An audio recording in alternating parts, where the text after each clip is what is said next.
क्या पढ़ रहे थे हम पिछली क्लास में?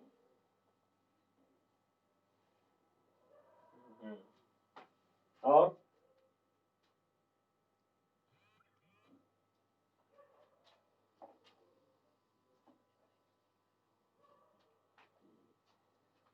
भरत ही पता है ना कौन कौन से महाकाव्य, वो हम बाद में पूछेंगे, अभी पढ़ते हैं, ठीक है ना। चलिए, तो आज हमें थोड़ा सा करना है, इसमें बचा हुआ एक तो पंचकोश करना है, एक पंचीकरण करना है, ठीक है, एक समाधि करनी है, ठीक है। तो पंचकोश और पंचीकरण प्रक्रिया अलग अलग होती है दोनों। तो पहले पंचकोश में लिखवा देता हूँ, आसान है, ठीक है। मेरी आवाज और देख रहा है ना साहब? हाँ हाँ, पंचकोश लिखिए, पंचकोश डाल करके, ठीक है ना। ये पीजीटी में इस प्रकार क्वेश्चन, इनमें से कौन सा पंचकोश है, इनमें से कौन सा पंचकोश नहीं है, या पंच कितने कोश होते हैं, ये भी क्वेश्चन आता है, ठीक है, साधारणतः।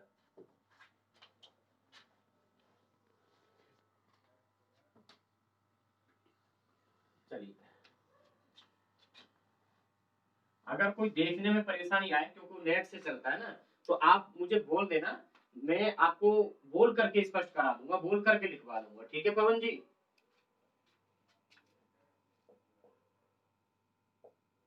पंचकोश, कोश कितने होते हैं? 5, इसे बंद करो। हाँ, देखिए पंचकोश, उपनिषदों में पेन कॉपी लेकर के उसमें एकदम लिखिए। उपनिषदों में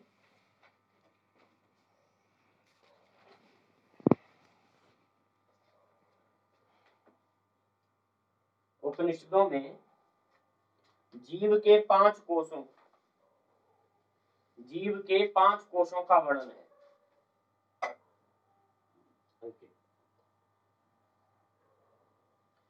उपनिषदों में जीव के 5 कोशों का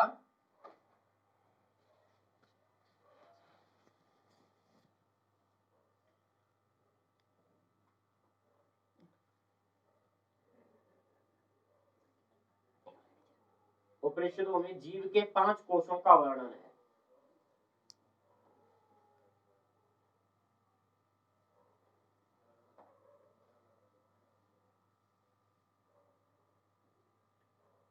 ठीक है, लिख लिया ना, 5 कोशों का वर्णन है।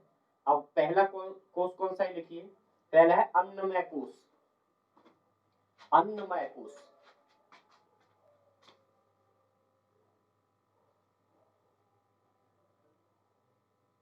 अन्नमय कोश, ठीक, अन्नमय कोश। पवन जी अपना माइक म्यूट कर लीजिए, उधर से बैक आवाज आती है थोड़ा।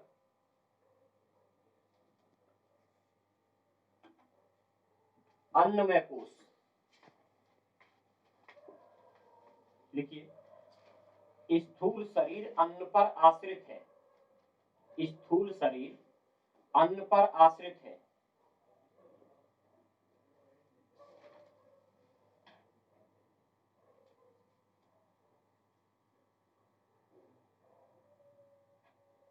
स्थूल शरीर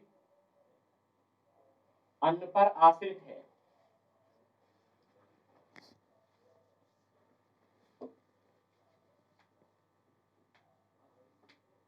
ठीक है, स्थूल शरीर अन्न पर आश्रित है, इसे ही अन्नमय कोश कहा गया है।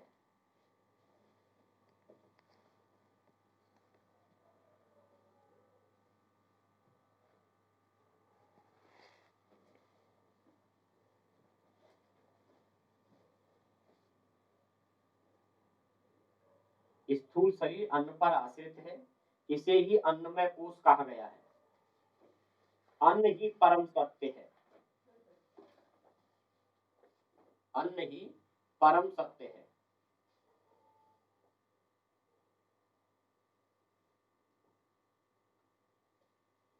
ठीक है, इसकी चर्चा हम करेंगे, इसमें क्या वो दिया है। दूसरा लिखिए प्राणमय कोश, प्राणमय कोश हमने वहां पढ़ा था ना,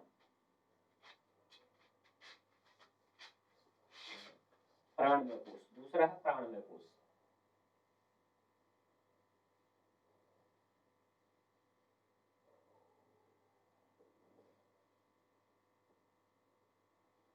प्राणमय कोश,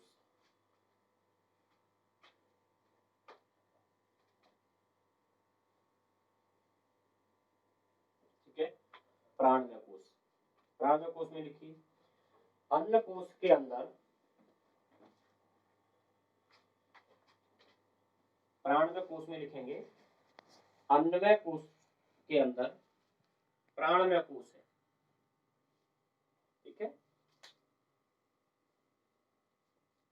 अगर कहीं आवाज वीडियो रुके तो मुझे आप बता देना, ठीक है। अन्नमय कोश के अंदर प्राणमय कोश है,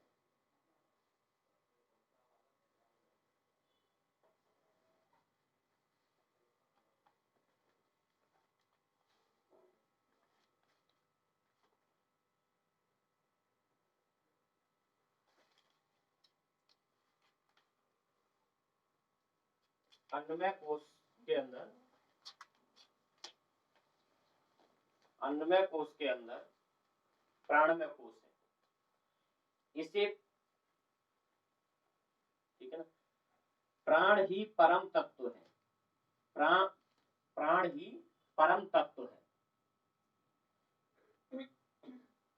प्राण ही परम तत्व है, प्राण ही परम तत्व है। यह शरीर में गति देने वाली, यह शरीर में गति देने वाली,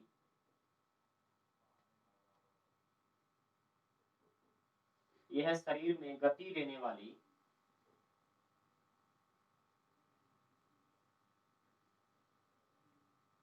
यह शरीर में गति देने वाली प्राण शक्तियों से बना है,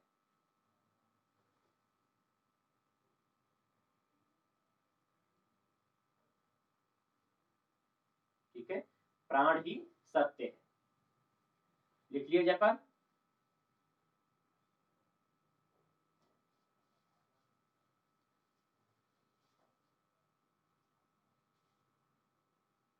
लक्ष्मी लिख लिया, बताइए क्या है।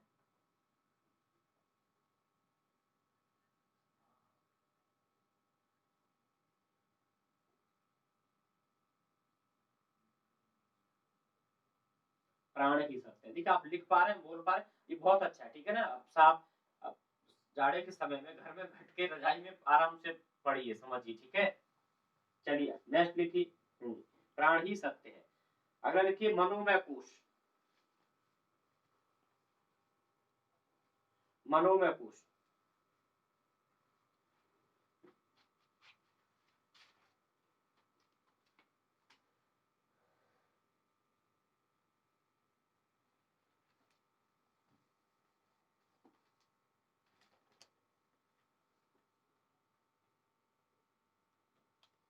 मनोमय कोश। कारण शरीर कितने कोषों से मिलकर बना है ये पता है, अभी हम लोग पीछे पढ़ के आ रहे हैं। किस किस कोष से मिलकर बना है, बोलो दीपक।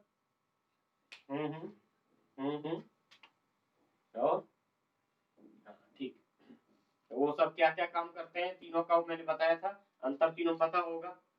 ठीक ठीक, आगे लिखिए लिखिए।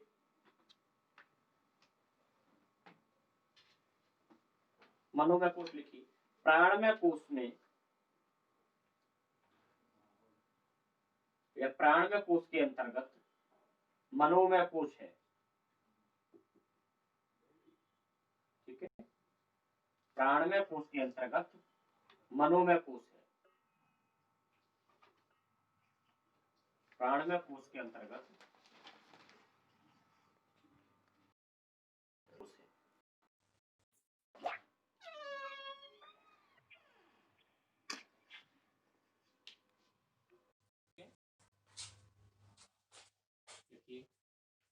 प्राणमय कोश के